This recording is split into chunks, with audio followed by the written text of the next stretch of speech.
in this case the North Vietnamese.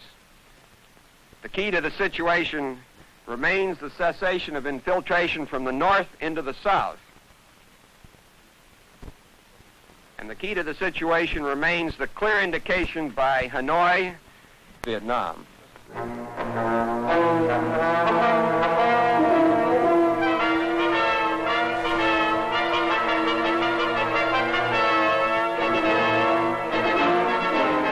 Camp Holloway at a place called Pleiku in South Vietnam. Here is found the price of peace, the cost of keeping America's commitment to freedom.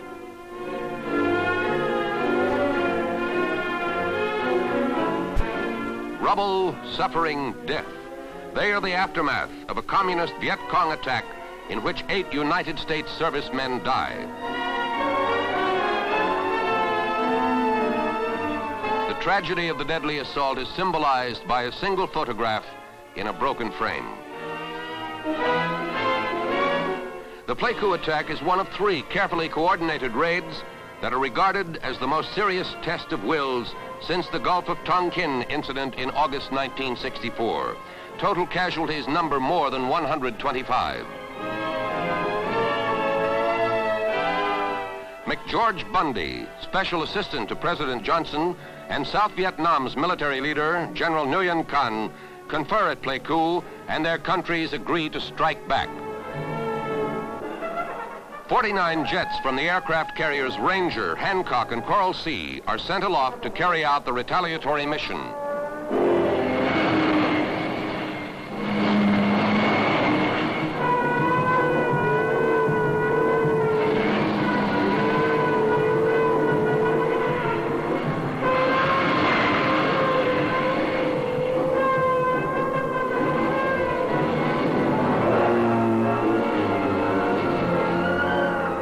Pilots are headed north of the 17th parallel that divides the 2 Vietnams. Their target, Dong Hoi, is a chief staging and supply area for the communist Viet Cong infiltrators.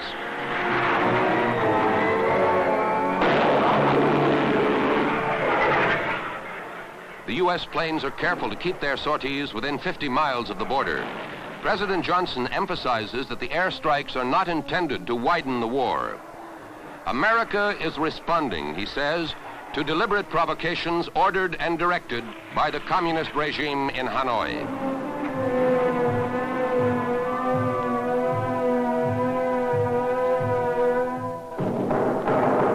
The first strike is followed the next day by another mission in which both American and Vietnamese planes and pilots take part.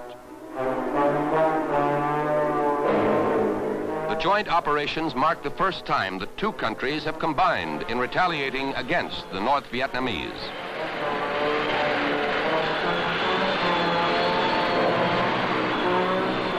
More than 150 aircraft participate in the raids, which are again centered on Dong Hoi.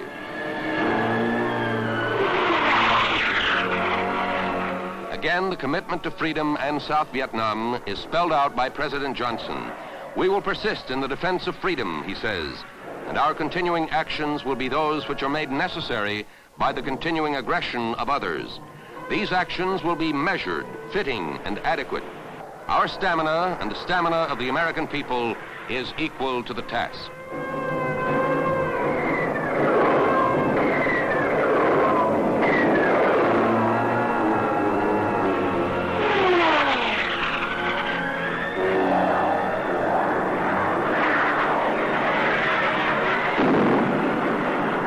Sweeping over the Dong Hoi area again and again, the American and Vietnamese planes destroy 70% of their targets.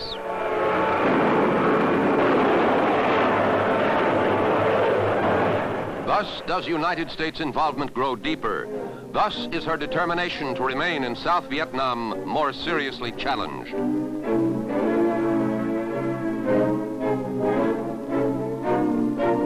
More than 400 American GIs have died in 4 years of fighting the communist Viet Cong. 25,000 are still waging the lonely struggle in the faraway land.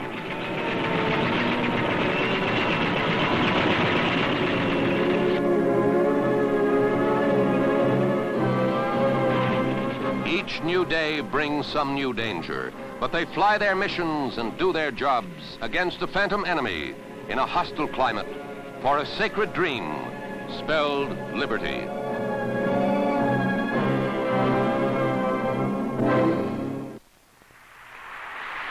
Washington, 1956. Achmed Sukarno, President of Indonesia, proclaims the 5 guiding principles of his infant nation. Immediately we had proclaimed our independence in August 45.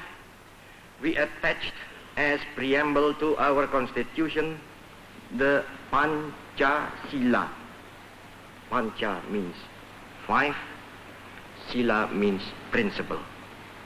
The Pancasila, the 5 guiding principles of our national life. Perhaps you know already what our Pancasila is. It gives us the 5 principles of our state. These are: first, believe in God.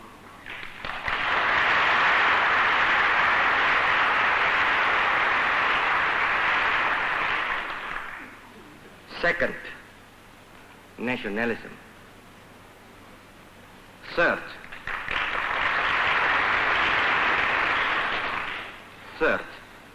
humanity.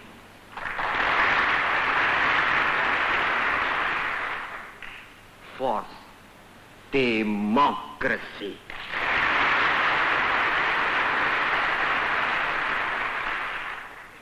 Fifth, social justice.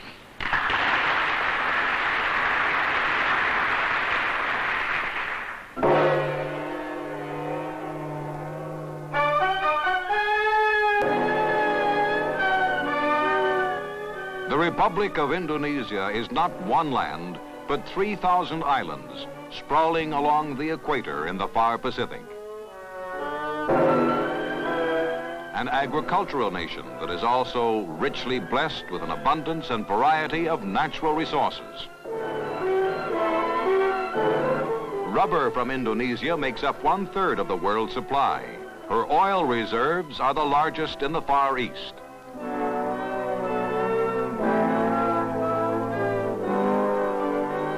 And yet, mineral wealth has not made Indonesia a rich nation.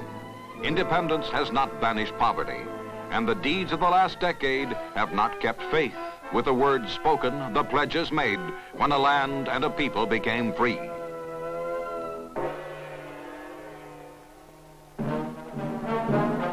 The Hague, capital of the Netherlands, December 1949.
Membership in the United Nations is one of Indonesia's first steps.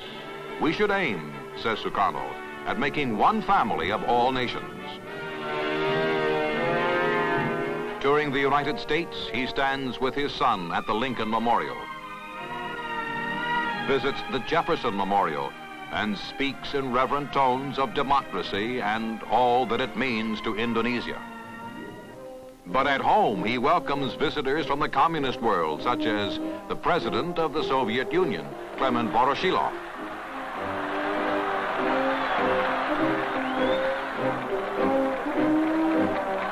And when the Russian leader attacks America and her colonial cronies, Sukarno leads the applause. Со всякого рода наследием колониализма.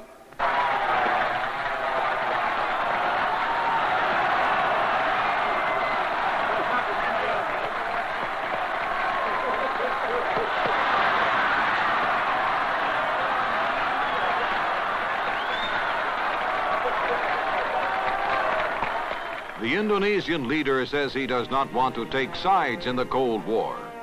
He attends conferences of so-called neutralist nations and listens as Tito of Yugoslavia and India's Pandit Nehru propose a policy of non-alignment. With Ethiopia's Haile Selassie and Archbishop Macarius of Cyprus, he joins in the political pact. Then in 1957, the independence of a British possession, Malaya, sets in motion a chain of events that will result in still another threat to peace in Southeast Asia. For in the new nation, Sukarno sees a rival in prestige and in power.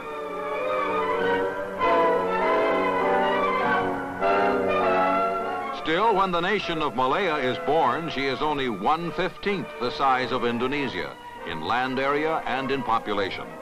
But she retains close ties with England, and Sukarno is suspicious, distrustful.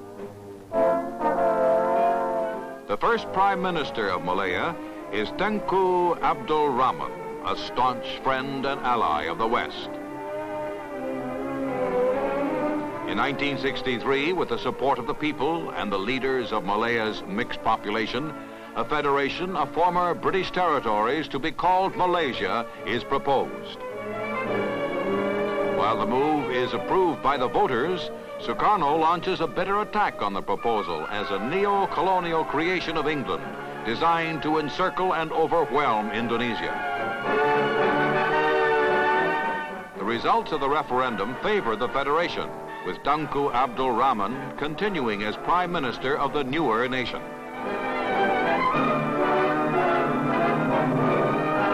Indonesian reaction is a promise to crush and to destroy Malaysia.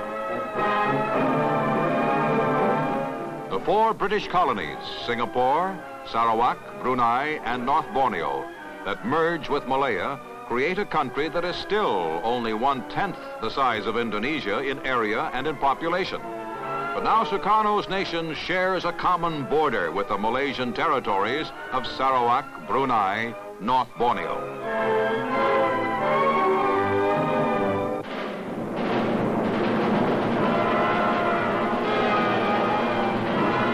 And Indonesia strikes against her neighbor, sending paratroopers on guerrilla missions, waging a deliberate, undeclared war of terror and aggression.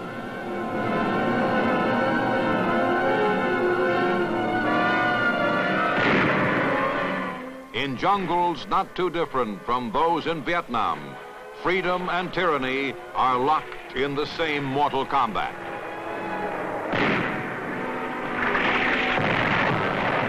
The people of Malaysia who ask only to live in peace can find no peace.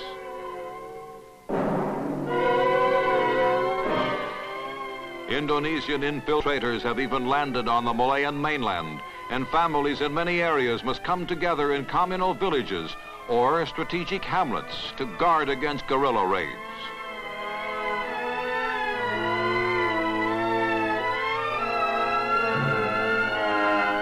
A life that is hard at best is made even harder. A people that have suffered much must suffer more. Still, Tengku Abdul Rahman remains steadfast in his allegiance to the West. We want happiness and peace, he says, but we are not neutral. We stand firmly with the free world. The free world, in turn, stands firmly with Malaysia, as Prime Minister Rahman and his nation seek to survive the relentless threats to their new and sacred independence. It is, like Vietnam, a commitment to be kept. Indonesia remains armed and determined. Sukarno trains his troops and repeats his vow, we will crush Malaysia. And as his guerrillas prepare for new air and land assaults, he takes Indonesia out of the United Nations, the first country in history to withdraw from the World Organization. The Pancasila, the 5 principles, belief in God, nationalism, humanity, democracy, social justice, remain